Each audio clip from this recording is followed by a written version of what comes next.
Israel की बमबारी से गाजा में लगातार तनाव बढ़ता जा रहा है। पिछले महीने इजराइल ने गाजा में शांति समझौते को तोड़ते हुए अचानक बमबारी शुरू कर डाली। दरअसल इजराइल का मकसद हमास पर जनवरी में प्रस्तावित किए गए युद्ध विराम को पूरी तरह से मंजूर करने के लिए दबाव बनाना था। इजराइल के इस खौफनाक हमले में सैकड़ों फिलिस्तीनी नागरिकों की मौत हो गई। बमबारी के बाद इजरायली सेना ने नेटजारिम कॉरिडोर पर फिर से नियंत्रण स्थापित कर लिया, जिससे गाजा का उत्तरी हिस्सा, जिसमें गाजा सिटी भी शामिल है, बाकी हिस्से से अलग हो गया।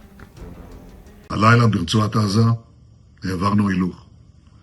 צה"ל תופס שטחים, מכה במחבלים, הורס את התשתיות, ואנחנו עושים דבר נוסף.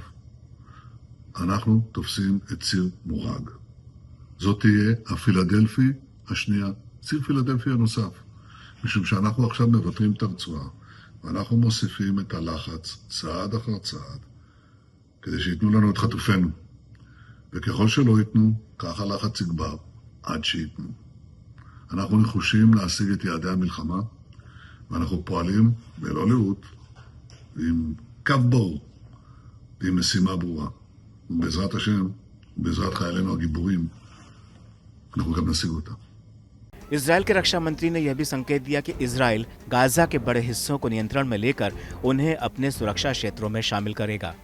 इजरायली सेना ने दक्षिणी गाजा में एक नए सुरक्षा गलियारे मोराग कॉरिडोर में सैनिकों की तैनाती की है। यह गलियारा राफा को गाजा के शेष हिस्से से अलग कर सकता है। सेना के अनुसार 36वें डिवीजन के सैनिक वहां तैनात किए गए हैं। हालांकि तैनात सैनिकों की संख्या और कॉरिडोर का सटीक स्थान अभी भी साफ नहीं है। मोराग पूर्व में एक यहूदी बस्ती हुआ करती थी, जो कि राफा और खान यूनिस के बीच में मौजूद है।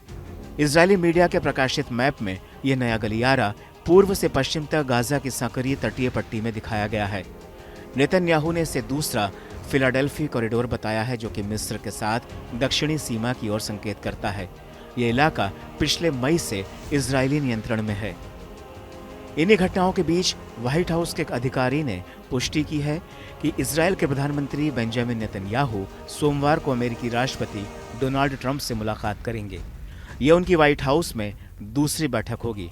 अमेरिका इस समय युद्ध विराम वार्ता में मध्यस्थ की भूमिका निभा रहा है, लेकिन जिस तरह से ईद के मौके पर गाजा पर इजराइल ने बमबारी की, उसे देखते हुए गाजा में हमास के साथ युद्ध विराम की कोशिशों को पलीता लगता दिख रहा है। एक बार फिर धीरे धीरे लेबनान से हिजबुल्लाह, यमन से हूती और गाजा से हमास के आतंकी लामबंद होते दिख रहे हैं, जो कि मिडिल ईस्ट में जंग की नई आग भड़का सकते हैं।